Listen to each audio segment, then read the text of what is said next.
본 방송에서 제공되는 모든 정보는 투자 판단의 참고 자료이며 투자의 최종 책임은 본 방송을 이용하는 본인에게 있습니다. 네, 반갑습니다. 오늘은 2월 3일 목요일입니다. 지난 금요일날 인사드렸는데 벌써 또 목요일이고 내일이 또 금요일이네요. 시간이 이렇게 후딱 지나가죠? 네. 그동안 걱정을 좀 많이 하시면서 명절 연휴를 보내신 분들 많이 계셨을 텐데 다행입니다. 나스닥이 연휴 동안에 계속해서 올랐습니다. 어제까지도 상승하게 되면서 무려 나흘째 상승세를 이어가는 모습이었다. 이렇게 보시면 될 것 같고요. 급등세를 좀 보였죠. 3%대 막 이런 식으로 치고 올라가면서 그동안 이제 떨어진 형태의 모습들은 이제 어느 정도 저점이었다, 바닥이다, 반등의 신호다 등등에 대한 이야기도 계속 나오고 있는 그런 모습인 것 같습니다. 자, 다우지수가 지금 0.63, 그 다음에 나스닥이 0.5% 상승하면서 주가를 어느 정도 끌어올린 모습이었고요. 지금 다우지수는 35,600, 그 다음에 나스닥은 14,400포인트. 수치상으로 본다라면은 네, 상당히 많이 올라왔다 보실 수 있겠죠. 그동안 이제 좀 피나는 그런 상승을 좀 많이 보여줬죠. 3%대, 그 다음에 또 3%대, 그 다음에 1%대, 0.5%대, 이런 식으로 계속 상승에 대한 포인트는 원래 첫 방이 굉장히 강하게 나타나고요. 살짝 줄어들다가 또 다시 상황 보고 올라가는 그런 상태가 만들어지기 때문에 지금은 긍정적인 소식들이 이어질 수 있겠다라고 보실 수 있겠습니다. 지금은 어쨌든 주가가 상승하는 그런 흐름들로 연결되는 이 모습들에 우리가 자신감을 좀 가져야 되지 않을까 생각되고요. 미국 증시가 그동안 휘어있던 구간 동안에 거의 7%, 8% 정도 주가가 상승했기 때문에 요 정도라면은 국내 증시가 오늘 어떤 강한 흐름을 보일 것인지 어느 정도 기대를 하는 것도 괜찮지 않을까 판단이 되긴 합니다. 자, 이렇게 주가를 끌어올린 부분들은 실적에 대한 이야기가 가장 주목된 그런 상황이었기 때문에 이 부분들 같이 좀 살펴보도록 할 건데요. 자, 일단은 애플의 역대급 실적에 이어서 시장을 추가적으로 상승을 시킨 기업이 바로 구글입니다. 구글의 모회사인 알파벳이 장 마감 후에 실적 발표를 했었는데요. 지난 4분기에 753억 3천만 달러, 약 91조 원의 매출액을 기록했다. 이렇게 얘기를 했습니다. 그래서 전년 동기 대비해서 약 32%나 증가한 수치였고요. 지금 시장 예상치보다 전부 다 웃돌게 되는 그런 상황을 보여줬기 때문에 긍정적이겠죠. 여기다가 플러스 20대 1의 비율 주식 분할 소식이다. 그러니까 20대 1로 주식 분할을 하겠다 이런 얘기죠. 예전에 우리가 삼성전자가 50대 1로 주식 분할한 이야기 우리가 알고 있을 겁니다. 그래서 여기 어떤 긍정적인 효과를 만들었냐면 삼성전자를 국민주로 만들어 버렸잖아요. 그러니까 지금 실질적으로 보게 되면 이제 알파벳 같은 경우도 가격이 높아서 못 사는 사람들에게 이제 적은 금액으로 주식을 한 주씩 매수하실 수 있는 그런 기회를 좀 제공하게 된다는 얘기입니다. 그러니까 투자가 이 개인 투자자들을 끌어들이는 그런 형태로 갈 수 있다는 얘기죠. 물론 이제 주식 분할하고 나서 주가가 조금 못 가는 상황이 벌어질 수도 있습니다. 워낙 많은 사람들이 눌러앉게 된다면 무게감이 있기 때문에 좀 가라앉거든요. 하지만 실질적으로 이제 유동 주식들이 많이 늘어나게 되는 부분들이고요. 그 다음에 개인 투자자들의 그 작은 자금들까지도 다 유입이 될 수 있는 상황이기 때문에 기업 입장에서는 상당한 호재가 될 수 있는 상황이 좀 되겠습니다. 그리고 과거에 이제 애플이나 테슬라 같은 경우도 주식 분할을 하고 나서 주가가 또 상승을 유지할 수 있었던 어떤 그런 동력원으로 진행이 됐었기 때문에 이번에 그 알파벳 같은 경우도 충분히 가능성이 있다라고 판단하시면 될 것 같습니다. 그래서 구글, 알파벳 이런 부분들 충분히 여러분들이 이제 주식 분할에 대한 기대감을 좀 가져볼 수 있을 것이다라고 보시면 되겠죠. 알파벳의 실적, 그 다음에 이런 주식 분할 소식 이런 것들이 이제 구글에 대한 입장에서는 긍정적으로 우리가 판단해 볼 수 있는 내용이다라고 봐주실 수 있겠죠. 그래서 실질적으로 이제 이런 기업들의 어떤 실적이라든지 그 다음에 기업 분할 소식 이런 호재성 재료들이 계속해서 나오고 있고 또 주가를 끌어올릴 수 있는 기대감이 좀 커지고 있다는 것이 중요한 포인트가 아닐까 생각됩니다. 그렇지만 좀 다 좋은 건 아니에요. 지금 메타 플랫폼이죠. 이 페이스북의 시간에 주가가 18%나 추락 중에 있습니다. 이 페이스북이 내놓은 실적이 예상을 많이 하회한 그런 모습입니다. 지난해 4분기 주당 순이익이 3.67달러, 예상은 3.84달러였는데 이것보다 좀 떨어진 상태였고요. 매출도 336억 7천만 달러고요. 예상은 이제 334억입니다. 그래서 일단 336억이고 334억 달러면은 예상치보다는 나쁘지 않았던 것 같은데요. 근데 어쨌든 이 주당 순이익에 대한 부분들이 좀 안 좋게 나타났다. 시간에 의해서 떨어진 부분들이 좀 너무 과한 거 아니냐 싶긴 한데요. 지금처럼 실적이 다 좋아지고 있는 상태에서 실적이 다 나빠요라고 얘기해버리게 되면 좀 부담이 커지는 상황이 벌어질 수가 있습니다. 그래서 좀 상대적인 거겠죠. 다른 애들은 다 좋은데 너는 왜 그 모양이냐? 이런 식으로 얘기가 나올 수 있는 거라서 여기에 대한 부담이 좀 생길 수 있다 보시면 되겠죠.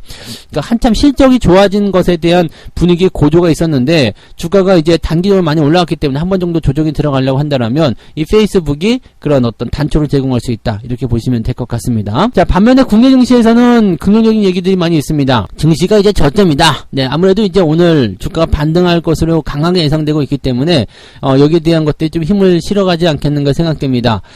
자사주 매입이 엄청나게 나오고 있습니다. 무려 4,400억이나 자사주를 매입하겠다. 이런 얘기가 나오고 있는데 지금 1월달 코스피, 코스닥 시장에서 주가 안정 및 주주가치 제고를 목적으로 내세우며 자사주 매입을 공시한 기업은 총 29곳이었다라고 되어 있습니다. 29개 기업이 매입하겠다고 밝힌 자사주의 어떤 규모는 4,470억 원이었고요. 매입 규모가 100억 원 이상인 곳도 12곳 이상 되었다라고 되어 있습니다. 셀트리온과 셀트리온 헬스케어가 가장 많이 한 것 같아요. 1,000억 원, 그 다음에 500억 원의 자사주 매입 방침을 각각 발표를 했었고요. 미래에셋증권, 키움증권도 836억 원, 440억 원의 자사주 매입 공시를 냈습니다.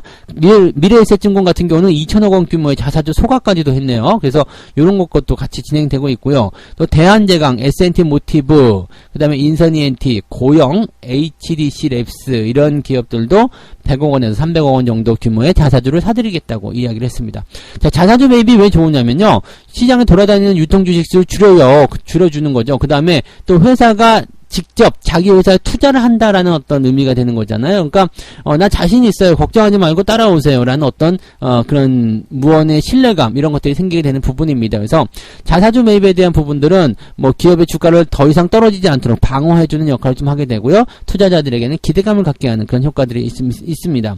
다만 이제 최근에 주가가 많이 떨어졌기 때문에 이렇게 되면 또 잠깐 꼬아서 생각하시는 분들이 있죠. 자, 주가를 이왕 많이 떨어뜨리고 나서 더 싸게 매입을 하려는 그런 속셈 아니냐, 또 주가 많이 올라가면 자사주 팔아가지고 또 이익 챙기려는 거 아니냐 이렇게 생각하실 수 있겠는데 지금은 거기까지 너무 깊이 돌려서 생각하지 마시고요. 그냥 주가를 아래쪽에서 주식이 많이 떨어졌기 때문에 아래쪽에서 방어해주는 역할과 또 기대감을 가지게 해주는 그런 역할로만 우리가 판단해 주시는 게 좋을 거다라고 보여지면 되겠습니다.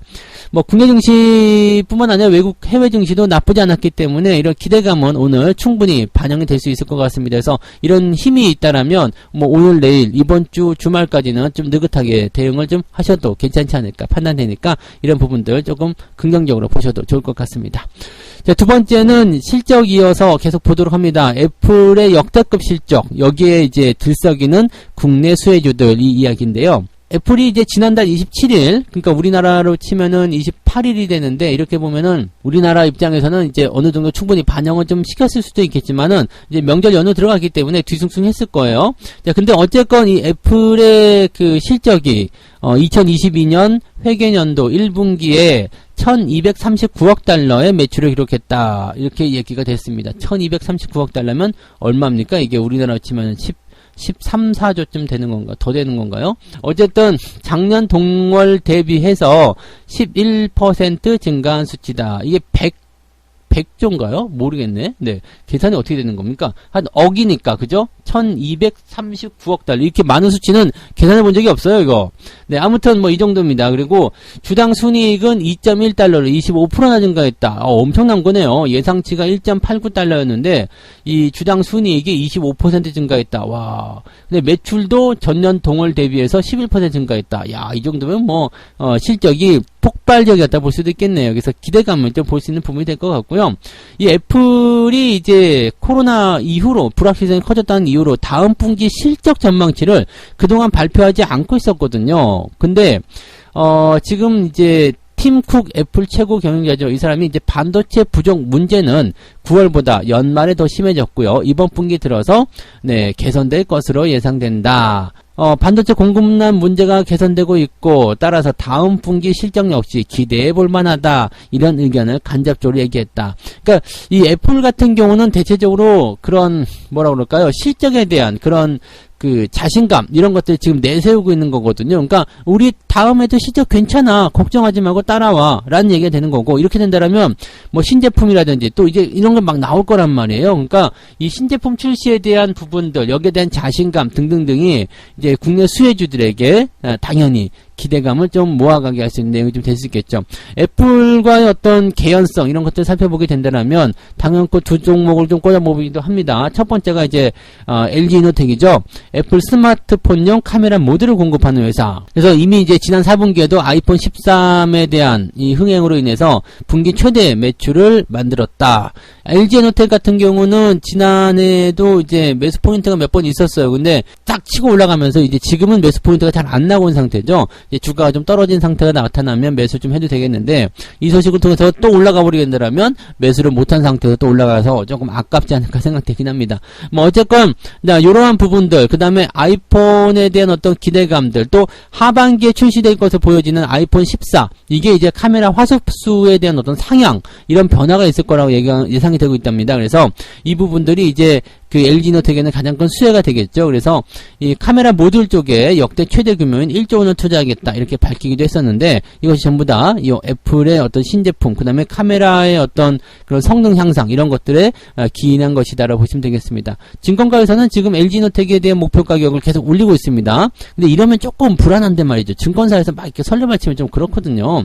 신한금융투자가 45만원, SK증권도 45만원, 하나금융투자도 48만원, 이렇게 목표 가격 상향 조정했는데, 이 정도면은 평균적으로 한 46만 5천원 정도 목표 주가다라고 보실 수 있는 거잖아요. 그러니까, 뭐, 물론 이제 현재 주가보다 너무 큰 폭의 어떤 그런 목표 주가가 아니라면 달성될 가능성은 없습니다. 근데 어느 정도 이제 갭이 벌어지게 되면 조심을 해야 되고, 또 증권사에서 계속 이렇게 다 좋다고 얘기하게 되면 이게 또 약간 부담스러울 수 있습니다. 그래서 이 부분은 조금 참고할 필요가 있을 것 같고요. 또 그 다음에 그 연성회로 기판, 경연성 회로 기판, RFP12라고 되어 있네요. 요게 이제 원래는 FP12 해서 연성 회로 기판이었는데, 여기는 이제 경연성 회로 기판. 여기 점점점 이제 알파벳이 늘어나네. 아무튼 요것을 납품하는 BH 이 기업도 이제 애플의 수혜주로 되어 있습니다. 이게 PCB 관련한 부분이겠죠. 네. 이 삼성전기가 예전에 원래 경쟁 상대로 있었는데, 이제 이쪽 사업에서는 철수를 또 하는 모습이 좀 됐었어요. 그래서 이쪽에 대한 어떤 기대감들이 좀 있었다라고 보시면 되겠고요. 이 BH가 올해 최대 실적을 기록할 것이다 라는 전망도 나오고 있습니다. 이게 전부 다 애플 때문이다 라고 보시면 되겠죠.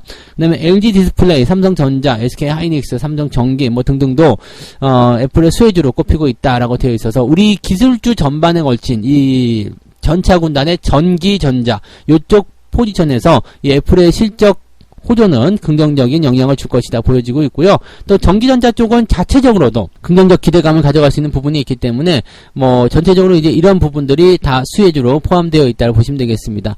뭐 여기에서 지금 언급되지 않은 종목들 중에서도 애플 부품 쪽 부품을 납품하는 그런 회사들, 지금 밑에서부터 꿀쩍꿀쩍 올라가는 종목도 많이 있겠죠. 그래서 그런 종목군들 관심 있게 보실 필요가 있다라는 거 참고하시면 되겠고요.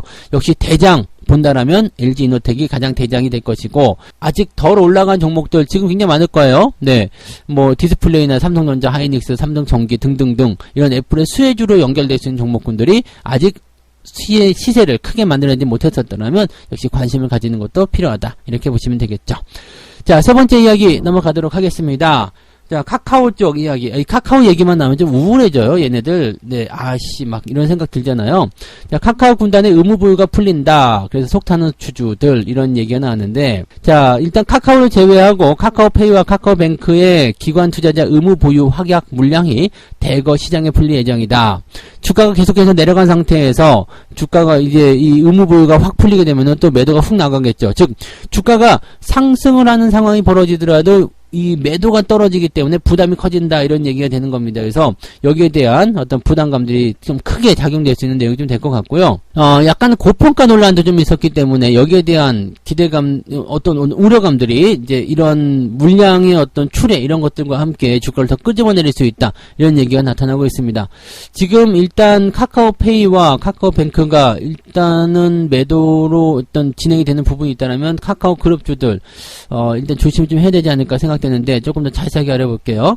자, 카카오페이의 주식 222만 주에 대한 의무 보유 확약이 바로 해제가 됩니다. 그래서 지금 2월 달에 2월 오늘 3일이죠. 오늘부터 이제 222만 주에 대한 의무 보유 확약이 해제가 되고요. 3월에는 17만 주, 그 다음에 4월에는 13만 주, 그 다음에 5월에는 169만 주가 다 풀리게 됩니다. 그러니까 2월, 3월, 4월, 5월까지 콤보로다가 막 떨어지는 거고, 남아있는 물량이 있다는 것만으로도 일단 부담이 좀 되는 거거든요. 그러니까 이거 부담스럽죠. 또 악재가 없었던 게 아니잖아요.